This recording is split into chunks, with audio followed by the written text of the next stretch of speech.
वालिद सरदार आशिक डोगर सारी उम्र पीपल्स पार्टी में रहे, कई बार एमएनए और एमपीए मुंतखब हुए। आपने पहला इलेक्शन ही पीटीआई के टिकट पर लड़ा, ऐसा क्यों? जब मैं पॉलिटिक्स में आया तो पीपल्स पार्टी से मतलब उस वालिद साहब भी मरहूम हो चुके थे, फौत हो गए थे। तो जब मैं पॉलिटिक्स में आया तो पंजाब में पीपल्स पार्टी भी मरहूम हो चुकी थी। तो इसलिए मेरा नहीं ख्याल कि उस वक्त ये कोई बड़ा अच्छा डिसीजन होता। एक ऐसा शख्स होगा जो इलेक्ट होना चाहेगा, उसके लिए मुश्किल होगा कि वो फ़िलहाल वो पीपल्स पार्टी में शामिल हो। अगर आज शायद मोहतरमा बेनज़ीर की क़यादत होती, जुल्फ़िकार अली भुट्टो की क़यादत होती, तो मैं हो सकता है पीपल्स पार्टी में ही रहता। मगर जब मैंने कंपेयर किया तो मुझे कोई कंपैरिजन नज़र नहीं आया प्राइम मिनिस्टर इमरान खान और जो क़यादत पीपल्स पार्टी की है। सूबाई वज़ीर बने 2.5 से 3 साल गुजर गए। इस अरसे में पॉपुलेशन प्लानिंग में क्या काबिल फ़ख्र कारनामा सर अंजाम दिया है? इस मुल्क का, इस सूबे का जो सबसे बड़ा इशू है, जिसको कभी किसी ने, मैं समझता हूँ अयूब खान के बाद थोड़ा सा इंटरेस्ट मोहतरमा बेनज़ीर भुट्टो ने इस काम में लिया कि हम अपनी आबादी पे नज़र डालें।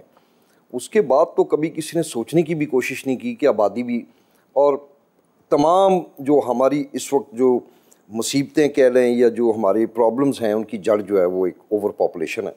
इसके अंदर चंद काम किए हैं। प्राइम मिनिस्टर इमरान खान ने ख़ुद इस पे फोकस करते हुए पहली दफ़ा प्रेसिडेंट ऑफ पाकिस्तान के अंडर एक बहुत high level we have a committee, जिसको प्रेसिडेंट साहब हेड कर रहे हैं, बड़ी हमारी रेगुलर मीटिंग्स होती हैं। पहली दफ़ा हमने उलमा को इसके अंदर इनकॉर्पोरेट किया है। बहुत सारे ऐसे डिस्ट्रिक्ट्स हैं जिसमें ऑलरेडी हमारे प्रोग्राम अब चल रहे हैं, जिनके अंदर जो हमारे उलमा हजरात हैं उनकी ट्रेनिंग होती है और वो ख़ुद उनकी उलमाई करते हैं। वो फिर आगे मस्जिदों में इसको लोगों को बताते हैं कि सेहतमंद आबादी, सेहतमंद माँ, सेहतमंद बाप, इनकी क्या वैल्यूज़ हैं। इसके अलावा हमारा बजट बिल्कुल ही एक मिनिमल बजट था। तो मैं शुक्रिया अदा करता हूँ हमारे जो हमारे वज़ीर आला साहब हैं, उनको गुजारिश की, वो हमने 4 गुना बजट इस महकमे का बढ़ाया। 3700 ऐसे मुलाजमीन थे जिनको पिछली गवर्नमेंट ने रिक्रूट किया हुआ था, और जब हम आए तो उससे 2 महीने पहले उनको फ़ारग कर दिया। ये वो लोग थे जो ट्रेन थे, जो मोबिलाइज़र्स थे, लोगों तक पहुँच रहे थे। तो अल्लाह की मेहरबानी से उनको मैंने दोबारा इंडक्ट करवाया और वो आज भी मेरे महकमे के साथ काम कर रहे हैं। हमने माँ और बच्चे की सेहत के हवाले से we have launched a program. फिर कानून साजी कर रहे हैं शादी की एज में, वो अभी लॉ मिनिस्ट्री में पहुंच गया हमारा ड्राफ्ट। हम इसकी एज 16 से 18 साल पे कर रहे हैं। चाइल्ड लेबर के कानून तो एग्जिस्ट करते हैं मगर उस पर कोई अमल दरामद नहीं है। स्पीकर पंजाब असम्बली से मुलाकात करके अब हम इस पे इंशाल्लाह हम इसको इन्फोर्स करेंगे कि 16 साल से कम उम्र बच्चे अगर कहीं पे भी काम करते हुए पाए गए तो सख्त तरीन सज़ाएँ दी जाएंगी।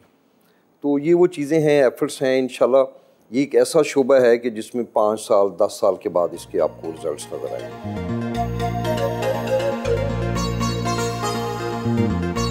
घर से रवाना हुए, नौकरी के दौरान कहाँ कहाँ कोर्सेज़ किए, दुनिया के किस किस ममालिक में गए और क्या क्या खिदमात अंजाम दी?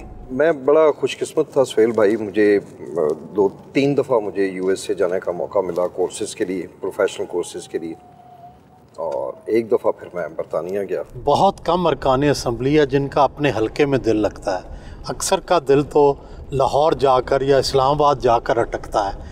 आपकी क्या सूरत हाल है? बचपन से ही मैं, चूँकि लाहौर वालिद साहब मुझे ले गए, तो उसके बाद दौरान सर्विस बड़े शहरों में या आगे पीछे रहने का मौका मिला।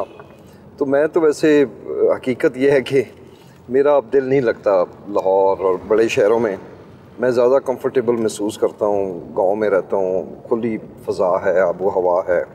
फिर जिन लोगों ने मुझे मुंतखब किया है, मैं उनके दरमियान रहना पसंद करता हूँ। सर्विस से रिटायरमेंट ले ली, अब ज़राए आमदन क्या है? वालिद साहब से लेके, दादा से लेके हमारा जो ज़राए आमदन है वो ज़मींदार है, काश्तकारी है, और इसके अलावा कोई ना वालिद साहब ने बिज़नेस किया, ना ही बड़े भाई ने किया, ना मैंने किया। तो आज भी हमारा मुकम्मल इन्हिसार जो है वो ज़राअत पे है। कितना माहाना या सालाना खर्चा है? कि 5-6 लाख, 7 लाख, 10 लाख रुपया महीने का ऑलमोस्ट मैं समझता हूँ कि खर्चा है जो मैनेज करना पड़ता है पॉलिटिक्स के हवाले से। गवर्नमेंट हाई स्कूल कंगनपुर पहुँचे।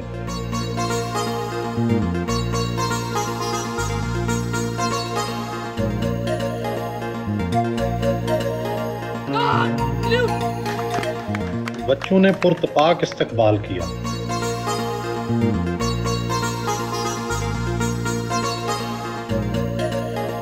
साइंस लैब और आईटी लैब का इफ्तिताह किया।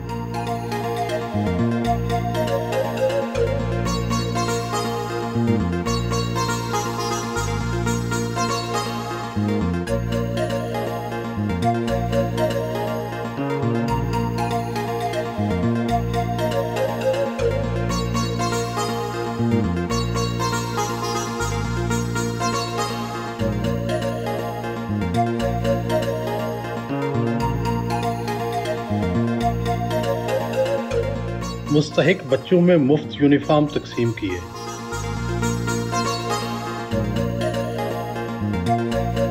ग्रुप फोटो बनाई।